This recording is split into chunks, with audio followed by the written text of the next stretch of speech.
ఇక్కడ ఈ వీడియోలో ఈ మేడం ఏం చెప్తుందంటే, ఆవుకి పొద్దుగాల లేస్తే పూజలు చేస్తాం, ఆవు లోపల ముక్కోటి దేవుళ్ళు ఉంటారు, మేము పొద్దుగాల లేస్తేనే పూజలు పునస్కారాలు చేస్తాం, కానీ 14 సంవత్సరాలు అయిపోయిన తర్వాత ఆవుని అఫీషియల్ గా చంపేసుకోవచ్చు, దానికి సర్టిఫికేట్ కూడా ఇస్తామని చెప్తున్నారు.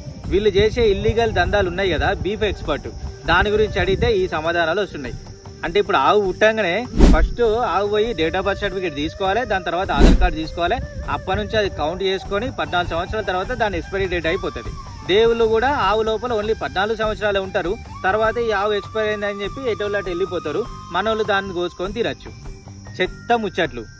ఆవుకు 14 సంవత్సరాలు వ్యాలిడ్ అయింది, 14 సంవత్సరాలు అయిపోయినాక దాన్ని కోసి దాన్ని అమ్మేసుకునేది, దాన్ని తినుడైంది. ఏంది దరిద్రమైన ముచ్చట్లన్నీ. ఒకేళ్ళు మనం చూపిస్తున్నామంటే దాని వెనుక 4 ఏళ్ళు మన తప్పులను చూపిస్తాయి.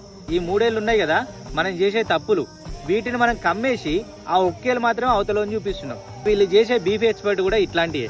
సేవ్ యానిమల్స్, మొత్తం జీవులను కాపాడుర్రి, ఆవును కూడా కాపాడుర్రి. కానీ వీళ్ళు చేసేది ఏంది, ఆవు కూడా ఎక్స్పైరీ డేట్ ఇచ్చేసిండ్లు, అది ఓన్లీ 14 సంవత్సరాలు బతకాలి, దాని తర్వాత ఒక సర్టిఫికేట్ ఇస్తారు, దాన్ని అఫీషియల్గా చంపేసుకొని ఎక్స్పర్ట్ చేసుకోవచ్చు అంట. ఇవన్నీ చెత్త దందాలు. బయటికి రాని ఇంకా చాలా నిజాలు ఉన్నాయి, వాటిని మనం తీస్తే మనం వేస్ట్గా అల్లం అవుతాం ఈ సొసైటీలో.